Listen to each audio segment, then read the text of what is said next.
बहुत सारे लोग इसमें विचार विमर्श कर रहे हैं वर्तमान में इस प्रकार की चीजें क्यों आ रही हैं।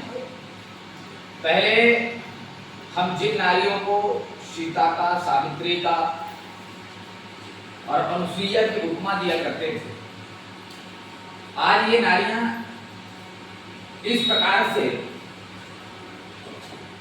कैसे व्यवहार कर सकती हैं। इसके सबसे पीछे जो सबसे बड़ा निष्कर्ष है ना, वो है वर्तमान की शिक्षा व्यवस्था। आप जानते हैं वर्तमान की शिक्षा व्यवस्था क्या है। वर्तमान की शिक्षा व्यवस्था को जिस दिन से व्यवसायीकरण करना बंद कर दिया जाए, बच्चों को अच्छे संस्कार देना स्टार्ट कर दिया जाए, उस दिन से इस प्रकार की चीजें नहीं है। सब दिमाग दौड़ा रहे हैं कि चीजें क्यों हो रही है, नई जनरेशन तो वक्त बिगड़ रही है। 8वीं क्लास का बच्चा 9वीं पहुंचते पहुंचते को बिगड़ जा रहा है, 10वीं का 11वीं पहुंचते पहुंचते को बिगड़ जा रहा है। ये है शिक्षा व्यवस्था और सबसे बड़ी ताकत होती है शिक्षक के पास। एक शिक्षक अगर चाहे तो बच्चों को सुधार दे और चाहे तो बच्चों को बिगाड़ दे, तो उसके पास कैपेसिटी है, उतनी कैपेसिटी है आपको सुधारने की। मत पढ़ो। आज के शिक्षक वो नहीं है जो तुमको नोट्स बनवा दिया, तुमको रटवा दिया सारी चीजें, क्लास में परसेंटेज बनवा दिया, वो शिक्षक नहीं है। शिक्षक वो है जो आपको जीवन जीने की कला सिखाए कि आपका वास्तविक जीवन किस क्षेत्र में जाना है, आप किस क्षेत्र में सफलता हासिल कर सकते हैं, वो वास्तविक शिक्षक है। और आज की शिक्षक क्या है, यही है। आप देखिए इतनी बड़ी बड़ी कोचिंगें चल रही है, किस सिर्फ परसेंट के लिए। बच्चे ने परसेंट बना लिया, मतलब पेरेंट्स को लगा कि शिक्षक बहुत मेहनत किया है, जबकि वास्तव में शिक्षक तो कुछ मेहनत नहीं किया आपके बच्चे ने। शिक्षक का मेहनत तब सफल होती है जब आपका बच्चा आगे पहुंचे और सोनम रघुवंशी ना बने। तो आप समझ जाइए कि जिस शिक्षक के पास उसने पढ़ी है ना, वास्तव में वो शिक्षक कामयाब का शिक्षक रहा होगा। बातें समझ में आ रही है।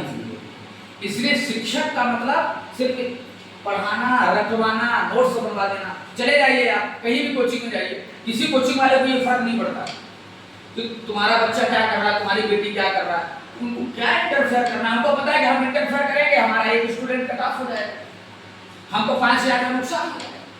इसलिए जाने तो क्या कर रहे हैं, हमको इससे लेना देना नहीं। हम एक पारिवारिक स्तर से पढ़ा रहे हैं, हमको इन चीजों से बिल्कुल लेना देना नहीं।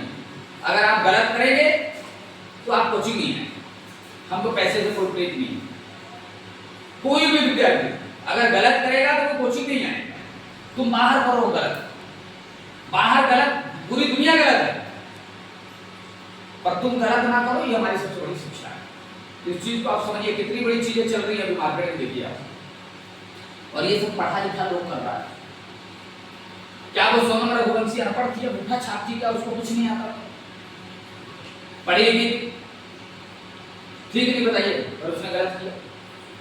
हम कहते हैं ना कि किसी भी बेटी थी, बेटी बचाओ बेटी पढ़ाओ, बेटी बचाओ बेटी बचाओ बेटी पढ़ाओ, नहीं बच्चों, बेटी बचाओ बेटी पढ़ाओ, बेटी को संस्कारवान पढ़ाओ। और ऐसी जगह बच्चों को भेजो, ऐसी जगह बच्चों को शिक्षा देने के लिए भेजो जहां पर बच्चों को शिक्षा तो मिल ही रही है, अच्छी बात है, पर बच्चों को संस्कार और जीवन जीने की कला भी बताई जाए। और ऐसे शिक्षक के पास भेजिए जो शिक्षक बच्चों को पारिवारिक दृष्टि से पढ़ाता है। और ये चीजें आपको यहाँ पर मिली। इसलिए अपनी मर्यादाओं को, अपने इज्जत को और अपने माँ बाप की इज्जत को बचा के चलना, क्योंकि अभी तुम मिट्टी हो। जिस आकार में हम आपको ढालेंगे उसी आकार में आप रह जाओगे। दुनिया की बातों में तुमको आने की आवश्यकता नहीं है। मैं लड़कों से भी अनुरोध करता हूँ, दुनिया की बातों में कभी मत आना। आज सबसे ज्यादा फ्रॉडगिरी लड़कियां कर रही है, 95% फ्रॉडगिरी लड़कियां कर रही हैं। अभी आप बड़े बड़े शहरों में चले जाइए, फ्रॉड माल लड़कियां लगाती हैं, बड़े बड़े फ्रॉड कंपनियों में काम लड़कियां करती हैं, किसी को उल्लू बनाने का काम लड़कियां करती हैं।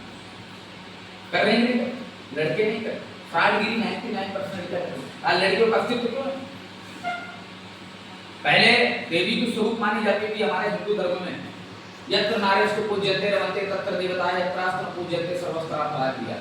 नारियों के चरणों की पूजा होती है, और आज भी नारियों के चरणों की पूजा होती है, पर नारियों को अपनी गरिमा को याद रखना पड़ेगा कि हम जिस देश में पैदा हुए हैं, इस देश में इतनी वीरांगनाएं पैदा हुई हैं। महारानी लक्ष्मीबाई, ठीक है, सती अनुसुईया, कि भगवान तक उनकी परीक्षा लेने के लिए आए, उनके सतीत्व को भंग करने के लिए आए। तो उन्होंने सोचा सकी